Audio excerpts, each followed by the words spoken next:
What's up, everybody, and welcome to a new video. This is the third part of my series on my rattlesnake collection.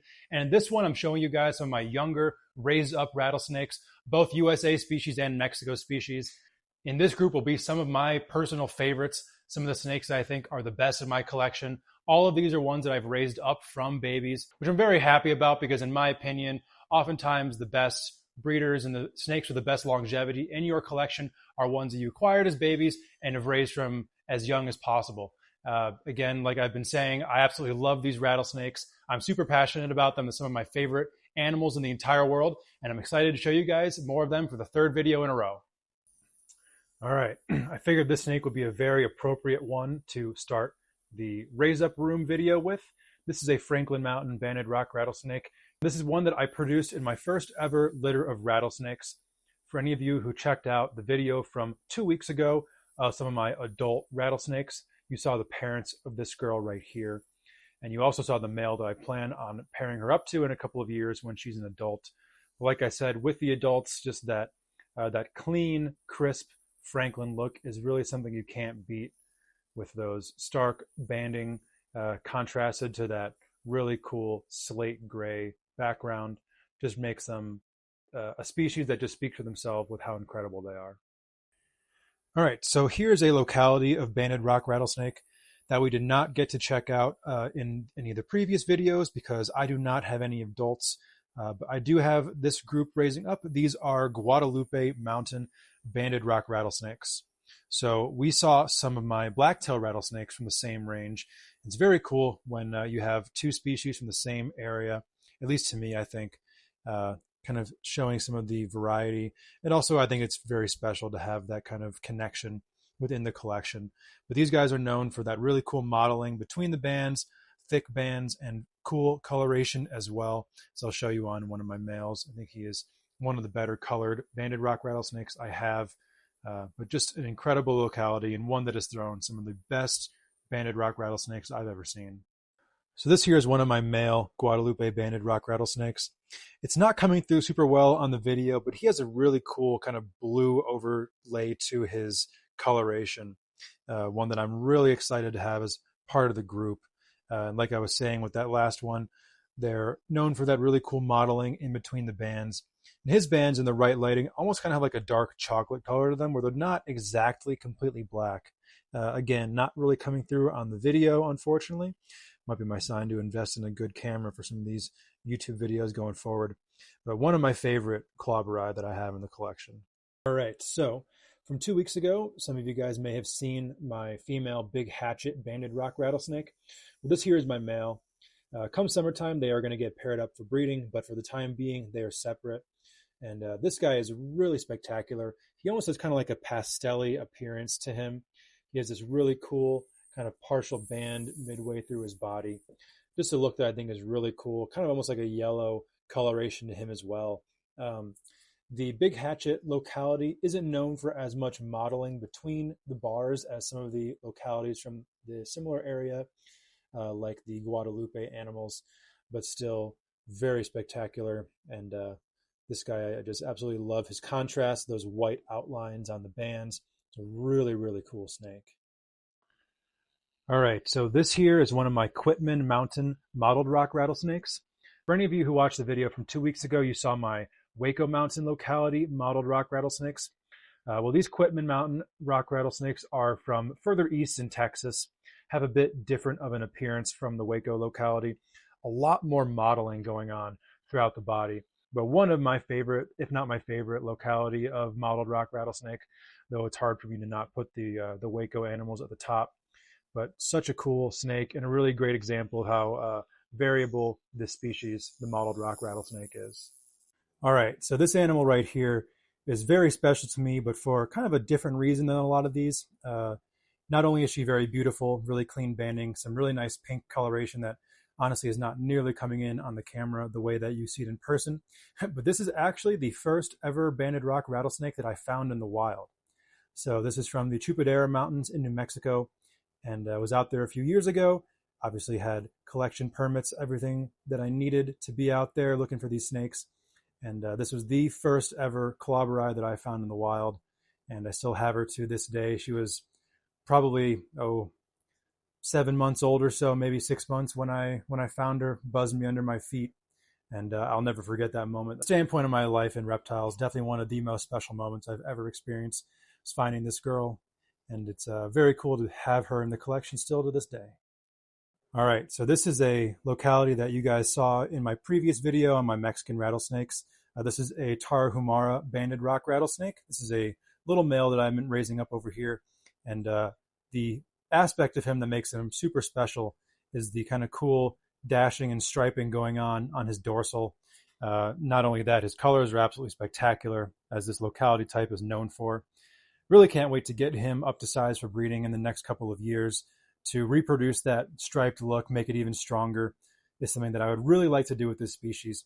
To me, a Tarahumara banded rock rattlesnake with a full dorsal stripe would be just one of the coolest rattlesnakes I could possibly think of. And to me, this guy is one of the keys to the puzzle. There have been some really, really nice striped Tarahumaras produced in the past, so I know it definitely can get a whole hell of a lot better, and it is something I'm very excited to be able to put some effort into. All right, so this is a really special snake right here. This is a Franklin Mountain locality blacktail rattlesnake.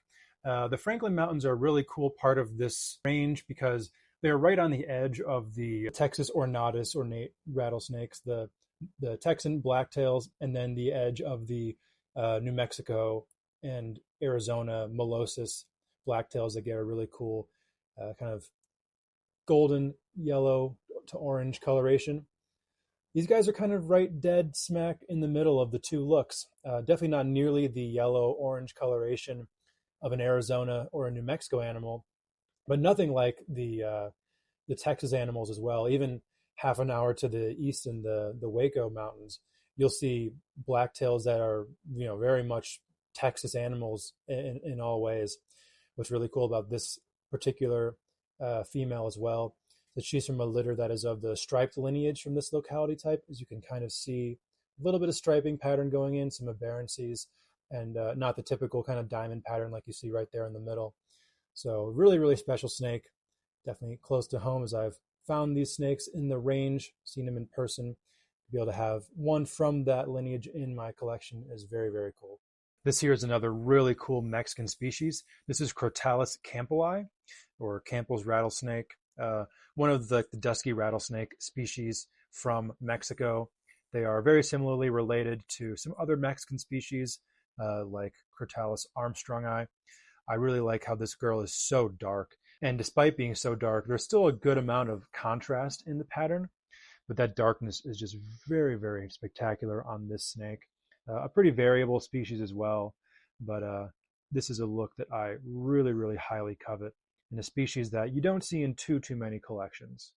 All right, this is one of my favorite rattlesnakes I have in the collection. And unfortunately, he is about to shed, hasn't quite lost that winter skin yet, but this is a Mexican dusky rattlesnake, or Crotalus armstrongi, and one of my favorite species in the collection for a lot of different reasons. That yellow coloration on this guy is really, really spectacular. I will throw a picture in here of him when he's not in shed, so you can really see just how spectacular he is. But a really cool small species from Mexico, really small rattle as well, which is pretty neat, and one that you don't see very often in the hobby. So whether it's this year or next, they're still pretty small. They're definitely on my docket for breeding, a species that I'm going to be absolutely thrilled if I can get a litter from one day. This is a snake that I showed in the first video on the channel. This is one of the baby San Luis Potosí rock rattlesnakes that I produced last year.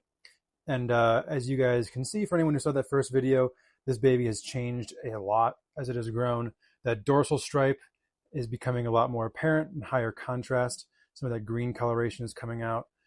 This is one of my favorite species, and their variety is just absolutely incredible. And then this is the litter mate to that last one, and this one is really, really an absolutely stunning snake. I really love this green coloration that's coming in on this one. You saw it a little bit on that previous one as well, but this one is a little bit more apparent to me. This is a natural intergrade of the Querétaro dusky rattlesnake and then the Tamaulipan rock rattlesnake. And they are super, super variable, like I mentioned before, having a bunch of different colors: orange, red, yellow, brown, and blue even, in this case some green. Part of why I think these are one of the coolest rattlesnakes out there. All right, and another San Luis Potosí animal. And as you guys can see, this guy has some of that really cool powder blue coloration coming in that I was talking about earlier, looking at the babies as one of the potential colors in their color palette. He is maybe my favorite animal in my group. It's really hard to say because they're all so unique in their own right. But that really cool light powder blue appearance is something that I think is really special. He is about of age, so my plan is to get him into breeding this year. He's pretty big for his age. He's very bold, so I have no reason to think that he's not going to be up for the task. But of this species, or I guess this species intergrade that is one of my absolute favorites, this guy may be my favorite of my group. This is one of my favorite localities of banded rock rattlesnake. This is an Quitman Mountain locality animal. And this guy is in shed right now, so you can't get the full extent of his coloration. But what's really special about this locality type is the extreme mottling between the bands and the thick bands. One of the less common localities of this species around in the hobby as well. So really happy to have this pair raising up. And since I got into the banded rock rattlesnakes, to me, the Quitman Mountain animals were always one of the holy grails. And then this is my female Quitman Mountain animal. As you can tell, she is very deep in shed. And it's not coming through super clearly on the camera, and the shed is not helping as well. But she's a very pink snake. Another thing that makes these Quitman animals really cool is the females develop a nice pink coloration. You can see just how extreme that modeling is in between the bands. It's really, really spectacular. And just, I mean, you know, part of why I and many others love banded rock rattlesnakes as much as we do is the extreme variability in all the different localities. And these Quitman Mountain animals really push the limit of the modeling appearance. I really hope I can breed this pair one day and produce some outstanding offspring. All right, last but most certainly not least, I'm going to show you guys my pair of Zacatecas locality banded rock rattlesnakes. So another Mexican locality of clobberi, and to me, probably the pinnacle of my rock rattlesnake collection is my pair of the Zacatecas animals. Very few of them ever made it over to the States. So to be able to get a pair of animals from those original founder animals is really special, and something that I'm very fortunate that I was able to get my hands on. These were produced, as many of these were, by my good friend Kyle Vargas, Clob King on Instagram. And they're really growing up just absolutely spectacular. She's got that really nice pink wash with that really cool neon dorsal stripe as well. Really clean banding, and kind of a different shape of bands that a lot of the Mexican stuff will have, kind of when you look at it in comparison to some of the US animals. She's just absolutely spectacular. And like I said, just it is an absolute joy to be able to have this locality in my collection. All right, and here is the coup de grace of my rattlesnake collection. This is my male Zacatecas banded rock rattlesnake. And for very obvious reasons, he is without a doubt my favorite rock rattlesnake that I have in this collection. This locality is known for this really, really bright, vibrant mint green coloration, and he is no exception to that rule. It doesn't come through quite as well on camera, but the bands are actually more of a chocolate brown color than black, which is really interesting considering that most banded rock rattlesnakes have black bands. So that mint green brown band combination is just, to me, like kind of the quintessential look of what, a banded rock rattlesnake should be. He is just an absolute stunner of an animal and continues to get better with each shed as well. He is most certainly a juvenile animal. So by the time he's full grown, 4 or 5 years old, I can only imagine he's going to be infinitely more stunning than he is now, which is pretty hard to imagine considering how nice he already is. So to cap off the rattlesnake collection tour, couldn't think of a better animal to show than this guy right here. All right, everybody, thank you for checking out that video. If you liked it, please subscribe here on the YouTube channel. I drop a new video every single Friday. If you want to follow me on social media, I'm on Instagram at Scrub Shepherd, Stephen Cush on Facebook, and Cush Reptile on Morph Market. I also host a podcast every Wednesday night called Cush's Corner on the Trap Talk Reptile Network, and that is at 9 p.m. Eastern Time. Again, thank you guys for checking out the video, and I'll catch you all back here next week for a new one.